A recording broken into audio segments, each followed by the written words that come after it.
성도 여러분 안녕하십니까?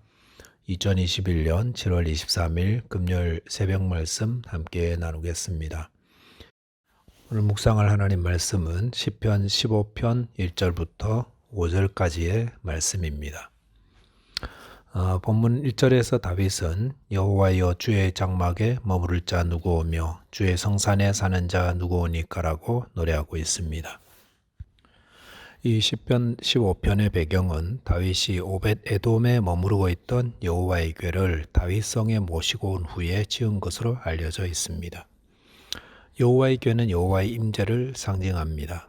그러니까 이제 다윗은 하나님을 옆에 모시고 살아가는 하나님의 임재의 삶을 살게 되었다는 것입니다. 자, 이렇게 하나님과 동행하며 하나님의 임재 가운데 살아가는 자, 그것은 곧 우리 성도를 의미하고 있습니다. 그러니까 오늘 본문은 성도가 하나님과 동행하며 어떻게 살아야 하는가 이것을 말씀해 주고 계십니다. 본문을 통해서 하나님과 동행하는 성도의 바른 삶에 대해서 함께 나누도록 하겠습니다. 첫째로 묵상할 내용은 정직하고 공의로우며 진실한 삶을 살아간다는 것입니다. 본문 2절에 보시면 정직하게 행하며 공의를 실천하며 그의 마음에 진실을 말하며 라고 하였습니다. 하나님의 임재 가운데 사는 성도의 특징 이야기하면서 가장 먼저 나오는 것은 정직입니다. 성도는 어떤 사람이라고 할 수 있습니까? 정직한 사람이다라는 것입니다. 어디 가져다 놓아도 성도는 정직합니다. 한국에서도 정직하고 호주에 와서도 정직합니다. 교회 안에서도 정직하고 또 가정에서도 정직하며 바깥에서도 정직합니다. 내가 손해된다고 해도 정직한 것이 성도입니다. 정직이 얼마나 중요합니까? 우리가 하나님의 용서와 긍휼을 얻으려면 반드시 정직해야 합니다. 우리는 다 죄를 지어 멸망당할 수밖에 없는 죄인들입니다. 내가 죄인인 것은 내가 잘 압니다. 그래서 하나님 앞에서 도무지 의롭다함을 입지 못함을 알기 때문에 나의 죄를 고백하며 주님 저를 불쌍히 여겨 주옵소서. 저는 죄인입니다. 이렇게 자신의 죄인됨을 정직하게 인정하는 것, 그래야 하나님의 용서의 은혜를 누리게 됩니다. 또한 공의로워야 합니다. 공의라는 사전적 의미는 공평과 정의입니다. 신분과 위치에 따라서 불이익 차별을 당하지 않는 상태가 곧 공의입니다. 성도는 어디서든지 공평해야 하고 정의로워야 합니다. 내가 좋아하는 사람이라도 불의하다면 그것이 잘못된 것이라고 시정해 줄 수 있어야 하고 가난하고 볼품없는 자라고 해서 불이익을 주어서는 안 된다는 것입니다. 그리고 성도는 그의 마음에 진실을 말한다고 했습니다. 그의 마음에서 진실을 말한다는 것은 사람들 시선 때문에 진실한 것이 아니라 그의 삶의 방향이 진실을 향하고 있다는 것을 의미합니다. 그래서 사람들이 없는 곳에서도 그는 자기 자신에게 진실한 자입니다. 여기서 말하는 정직, 공의, 진실은 모두 내면의 모습을 말하고 있습니다. 누가 하나님과 동행하는 자, 하나님과 동행하는 자는 어떤 자입니까? 겉으로 무엇을 하는지보다 그 내면이 정직하고 공의롭고 진실한 자입니다.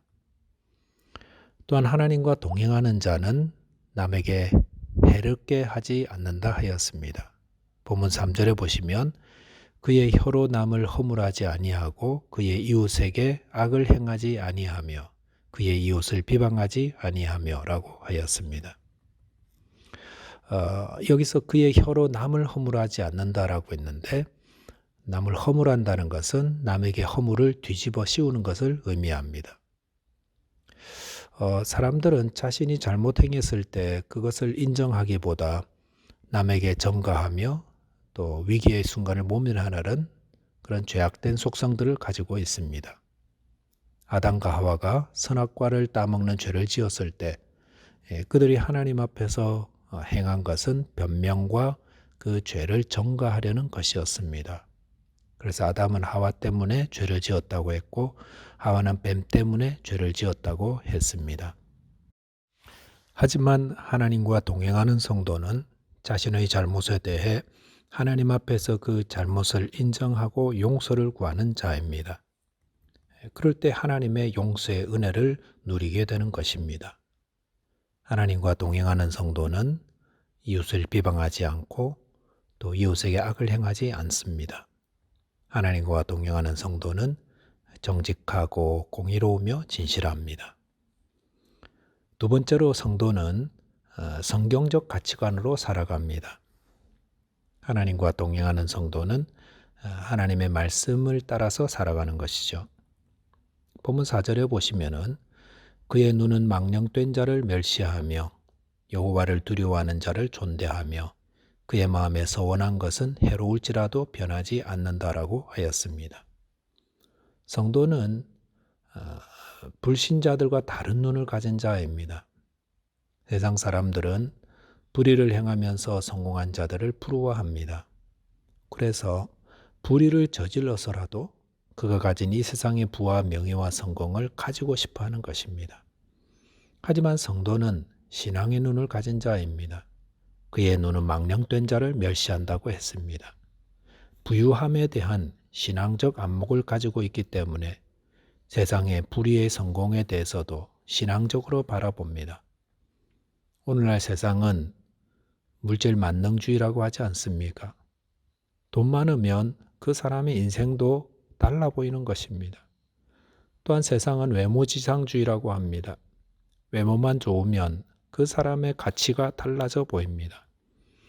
그래서 사람들은 수단과 방법을 가리지 않고 돈을 벌려고 하고 또 외모를 가꾸려고 합니다. 그러나 하나님과 동행하는 사람은 다른 시각, 다른 가치관을 가지고 있습니다. 그것은 성경적 가치관, 성경적 시각입니다. 성경은 부자들을 향하여서 늘 경고합니다. 부유한 자가 천국에 들어가기가 낙타가 바늘기로 들어가는 것보다 어렵다고 하시면서 부자 되려고 힘쓰지 말라. 그리고 가진 바를 자족하라라고 말씀하십니다. 성도는 성경적 시각과 가치관을 가지고 있기 때문에 이 땅의 육신의 정욕, 안목의 정욕, 이성의 자랑에 휘둘리지 않습니다. 그래서 이 세상 사람들은 최고의 부자나 성공한 자들을 존경하고 부러워하지만 성도는 다른 눈으로 바라봅니다. 성도가 가장 귀히 여기는 사람은 하나님을 사랑하며 또 두려움으로 섬기는 믿음의 사람입니다. 또한 성도는 하나님께 드린 약속을 지키는 자입니다. 그 약속을 지킴으로 손해가 따른다 할지라도 기어이 그 약속을 지키려는 자. 그가 하나님과 동행하는 성도요. 하나님은 그런 자들로 인해 기뻐하십니다.